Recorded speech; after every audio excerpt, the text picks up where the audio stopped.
We started 4 o'clock with a standoff in Aurora that is now over, but police say a man wanted for murder is now dead. Police say that officers shot and killed that man early this morning after he came outside with a high-powered rifle. The standoff started yesterday afternoon, putting an entire neighborhood on edge all night long.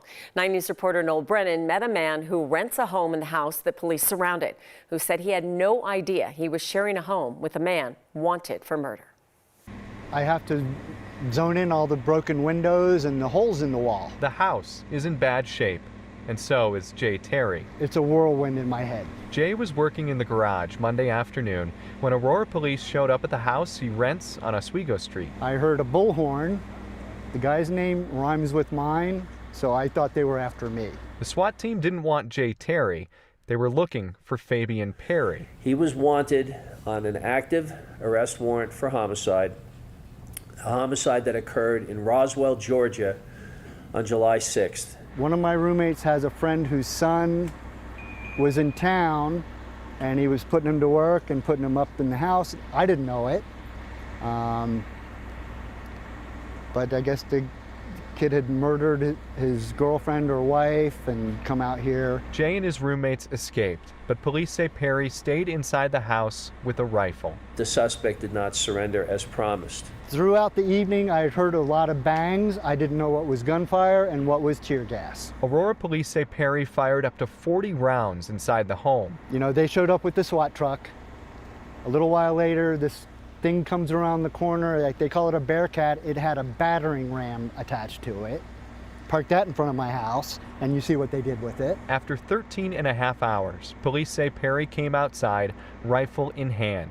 An Aurora officer and an Arapahoe County deputy fired, hitting Perry, who died at the hospital. But he was an ongoing threat because of a high-powered rifle to anyone who was living in that area. Once I was on the other side of the barrels of the guns, I was okay. Jay's house is now unrecognizable, and so is the way he feels. Just kept having to tell myself it could have been worse. Again, that was Noel Brennan reporting, and police said that the reverse 911 notifications were sent out to the 41 phone numbers in that neighborhood, but some people told us that they didn't get that call. Aurora police say you really need to sign up for code red notifications to receive those alerts, and you can do that easily on the city's website.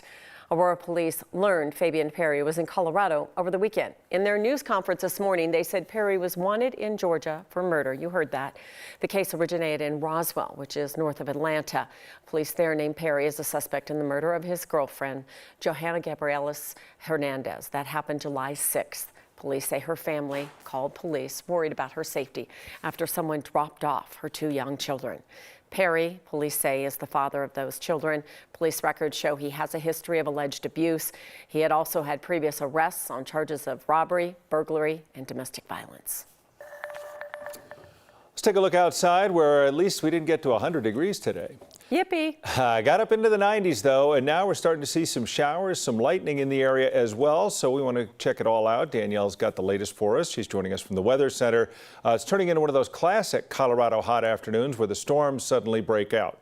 And allow our temperatures to cool off. Yep. It's a win-win. A little water and some slightly cooler temperatures, we will absolutely take it. That cell is actually positioned just to the east of downtown and moving off to the east, heading out across 225 through Aurora with plenty of lightning and some pretty heavy downpours too. This is a nice vantage point. We get the city and then almost that curtain of rain that you can see back behind it, certainly to slow folks down on this Tuesday afternoon.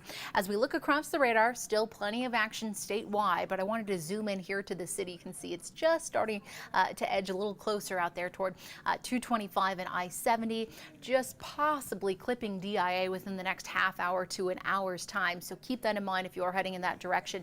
Flights might be slowed down just a bit by this. Still some pretty light rainfall also coming across the southern suburbs too, through Castle Pines North, Centennial, a bit of lightning around the Parker area, and then further to the south around Colorado Springs. We've been tracking some storms moving off to the south and to the east around Del Norte through Wolf Creek. A lot of lightning, some more rain showers on tap. Yes, you mentioned the heat today, marking day 30 with the 90-degree temperatures. We were in the upper 90s, now at 93 out at the airport, but still scorching hot off to the eastern plains. 100 in Ray, 104 in Lamar, with some 70s and 80s up into the high country. We will be monitoring these evening storms with us for the next couple of hours. We'll go over the timing of that triple-digit heat coming our way yet again. Ugh, I know. But I do have the end of our 90-degree stretch in that 7-day forecast. That deserves some confetti. We'll talk more about it in just a few minutes. Confetti. All right. Today, Democratic Governor Jared Polis and several community leaders announced the first recipients of grants to make Colorado outdoors more accessible to people of color and people living with disabilities. The grants are available to organizations that provide education about Colorado's outdoor spaces and makes it easier for everyone to enjoy them. That includes access to gear to go hiking or boating, learning how to swim or ski, and knowing how to enjoy the outdoors responsibly. We don't have access to any of these things, even if we knew how. And this is the reason why. My why of why I wanted to write this grant, because I didn't want me as 32, I didn't want my 11-year-old to not know how to access public, beautiful outdoor spaces when we live right here. The grants are funded by the Create Outdoor Equity Grant Program, which passed through the state legislature last year. Steve Bannon was back in a courtroom today. The contempt of Congress trial for Donald Trump's advisor resuming. This as the January 6th committee is preparing for Thursday night's hearing. Here's NBC's Susan McGinnis with all of the action from Capitol Hill. Day 2 in the contempt of Congress trial for Trump advisor Steve Bannon. It's a fine day today. Bannon widely expected to be convicted for refusing a subpoena to testify before the January 6th committee. Bannon doesn't have much of a case. The evidence of guilt is pretty strong. Meanwhile, the committee's Thursday hearing is on as planned despite Chairman Benny Thompson testing positive for COVID. The panel will not receive an expected trove of text messages from the Secret Service from January 5th and 6th. The Washington Post reports the agency determined it has no new text to provide Congress, and texts exchanged around the time of the insurrection were purged. Were they deliberately and nefariously deleted, or were they just lost in some transition? The National Archives today asking the agency to investigate the potentially unauthorized deletion of January 6 texts. Thursday's hearing expected to focus on 3+ hours of the Capitol attack, during which the committee says Donald Trump did little. 2 West Wing staffers will help narrate the 187 minutes, including Sarah Matthews, former White House Deputy Press Secretary, and Trump Deputy National Security Advisor Matthew Pottinger, who spoke to the committee about Trump's tweet saying Vice President Pence didn't have courage. I read that tweet and made a decision at that moment to resign. The committee hoping to lay out what it calls Trump's dereliction of duty January 6th. In Washington, Susan McGinnis, NBC News. Again, the Secret Service continues to assert that the texts were wiped in a pre-planned system migration and that it did not maliciously delete any of those texts. A labor union may be coming for some Capitol Hill legislative office workers. Workers in 8 Democratic U.S. House offices filed petitions today to begin the process of calling for a union vote.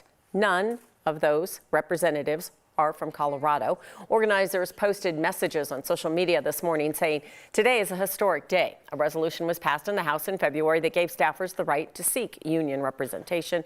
The Office of Congressional Workplace Rights must now review the petitions before staffers can schedule votes on whether or not to form a labor union. The House of Representatives plans to vote today or later this week to codify same-sex marriage into law. The lower chamber set to vote on the Respect for Marriage Act, which would establish legal protections for marriage between same-sex couples nationwide and strengthen other marriage protections as well. The vote comes as many civil rights activists fear that the Supreme Court could rescind more rights, this following the recent overturn of Roe v. Wade. The House is also poised to vote later in the week on the Right to Contraception Act. That bill would protect access to birth control. Colorado is one of the first states to legalize recreational marijuana, but now a new study says that decision has had an impact on traffic crashes. The countdown is officially on. It's a 6-year countdown, but we do now know exactly what day the Olympics will be returning to the United States.